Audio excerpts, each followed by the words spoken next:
Hey guys, SeanB here. In this video, I want to quickly talk about some of the things that I want to talk about that happened in the community in the past couple of days, but I've been way too focused on the SWC 2020 casting, so I haven't got a chance to really sit down and talk to the community about what I think, because somehow, because I make video, a lot of people care about my opinion more, a little bit more.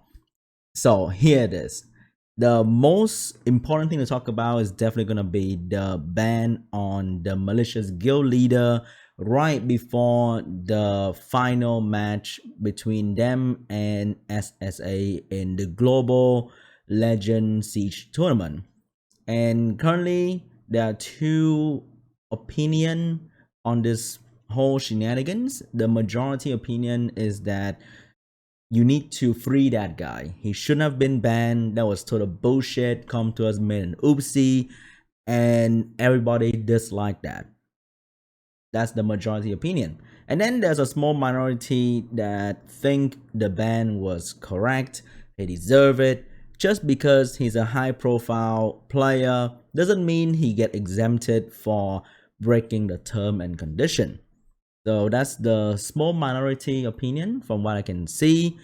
Me personally, I'm more in the middle of this matter, because I think if you do something wrong, you should be punished for it, which is pretty obvious. He got banned for 7 days and he couldn't participate in the Siege tournament, which was a huge deal to the guild because he was the guild leader, which means he contributed a lot in terms of offense and defense. Also, the morale of the guild will be completely destroyed because he was banned. But there are a lot of things that we do every day that is also in the gray area. Not a lot of things can be, black and white in this situation. The worst thing about this was the timing of the ban and why he was banned. So he was banned for using a sort of half-naked woman picture as his profile picture. And because he was the guild leader, the profile photo will be displayed in more area, more than just his profile page. So the guild icon, all that stuff, everybody can see the half-naked photo. But there are many people in the game who have that kind of profile picture or even worse, but they're still roaming free. And he was banned because he was reported and not actually because there was an auto system that searched for bad photo and then banned the player. And the report was made right before the last match between the two strongest guild in global. So the timing was too sensitive for it to just be a random report on the guild leader. So that led to a lot of drama in the community. So if you take that into consideration, I think the ban was made pretty poorly because it affects the entire vibe of this Legend Siege tournament, and it's gonna send this whole message to the community saying that you can get banned for the lightest reason, and doesn't matter who you are, it doesn't matter what kind of situation you are in. You can just randomly get banned because some random dude decided to report you. And there are even people coming out saying you can actually abuse the report system to ban other people, which will further, make the community feel very iffy about the whole how Comtours handle the situation. Because at the end of the day, Comtours made an official statement that they went through with the ban, which means it was not just a bot system that banned him and then nobody's gonna talk about it. There was an official statement from Comtours saying that he was banned for the whole profile picture thingy, which means they probably review it manually as well to actually put out a statement like that, which means they are also sending a message to the community saying that, hey, it doesn't matter who you are, what you do, what kind of situation you are in, Legend Siege tournament or Legend RTA tourney, you're gonna get banned if you fucked up. And it's rough, man. You can't really fault them for that as well, which means they're just doing their job. But because of the timing of the incident is so sensitive, That's why the drama is really, really crazy for the past couple of days. Every time I turn on stream, somebody would just, hey, what do you think about this? I think it's really shitty. I think it could have been done better. Comtos didn't even turn off that profile picture after they made the ban. So the indecent half-naked profile picture was still visible to everybody that saw the Siege tournament one way or another. What do you guys think about this situation? Let me know in the comment section down below, because I really want to hear your thoughts more. And I think Comtour should have a more proper statement on maybe why and how the ban thing happened, to at least give us a proper closure to this, because the dude got banned, the photo is still up, and the whole Legend Siege tournament now have a pretty bad vibe to it. And the only thing we're going to remember about the first Legend Siege tournament is how the guild leader got banned because there was a half-naked profile picture.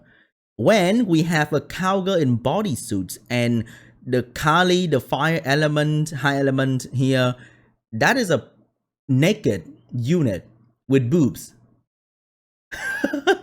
Or like beach theme skin that show, you know, skin of female character, of young female character.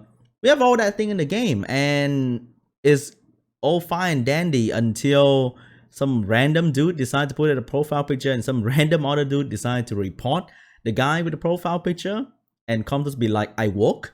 All right, the next thing, I saw the Summoners of Chronicles ad, the MMORPG that Comtours are trying to make, that kind of relate to Summoners in a sense, but a completely different and new game. An MMO game, which means it's gonna be running around, doing quests, automated quests, level up. There have been so many mobile MMO game out there. I don't think not too crazy success, or at least a game that lasts long, because automated quests make playing the games feel very dumb and there's not much thing to do. A lot of people who play Summoners or people who play this game sort of passively, they farm a lot, and it's something that you run on the side, you know, the auto farm function allow me to talk and make video without really caring about what my team is doing. So they're not the kind that will spend half the day to play an MMO. So I'm not too sure about that game. Doesn't look crazy either. It looks pretty generic, to be honest. It looks like it belonged in, I don't know, 2015. And they have to compete with Genshin Impact, which is gonna get released very, very soon. Another anime-based art style MMO that's gonna come to mobile. And that game is cross-platform. It looks amazing, and I don't think Summoners of Chronicles has what it takes to compete with Genshin Impact as of now. So not too sure about that part, Summoners of Chronicles thing. Next, we have the free Nat 5 that's going to be given to us via the collab, which is really, really cool. They're giving us a free Nat 5 straight up. Probably going to allow us to get the unit after doing an event. Probably spend, I don't know, a couple thousand energy and you can get the free Nat 5, which is pretty standard for Comtours. And we are also getting a balance patch. They say that in the update window in the App Store. So balance patch, new unit via the Street Fighter collab, and changing the rune drop rate for Kairos. I'm not too sure about this. Okay, first, why are people asking me what do I think about the free unit? Because free unit I take is good. That's all there is to me. So new free unit, cool, awesome. It's better than nothing is free. So one thing is free, which is great. And skill balancing right in the middle of Summoners of World Championship is a little bit interesting as well. It might be crazy impactful, or it won't do anything at all to the meta.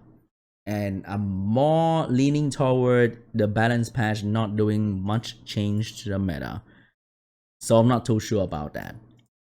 But hey, balance patch means shaking up some unit, and I really appreciate that. I've been following B12 for the last month, and I gotta say, the amount of runes that I keep is crazy many. I've been seeing so many good runes, and the upgrades for my general rune box has been crazy. My rune depth which means I can now rune more unit with viable rune has increased by so much. And I really enjoy the drop from dungeon. So I'm not sure how they're gonna make it better because it's already feeling very good for an endgame player. If they make it better, it's gonna be crazy. And it's gonna make all the people who are not farming B12 so anxious. The FOMO is gonna be even worse if they increase the drop rate for B12. But increasing drop rate is really awesome for those who can farm B12. So I'm really looking forward to it. And hey, get your B12 team as soon as you can, because if they're gonna make drop rate B12 super amazing, you're gonna be missing out on some really solid rune. So be prepared for that. Balance patch, new unit, better drop rate potentially.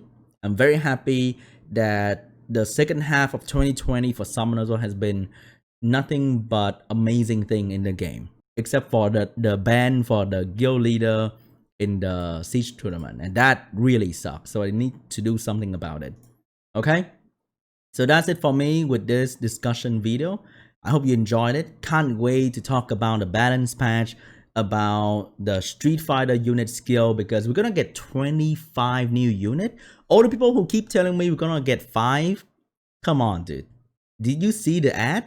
They show Bison in red color. They show other unit in different color, which means we're gonna get 5 elements for each family, and they're gonna be amazing.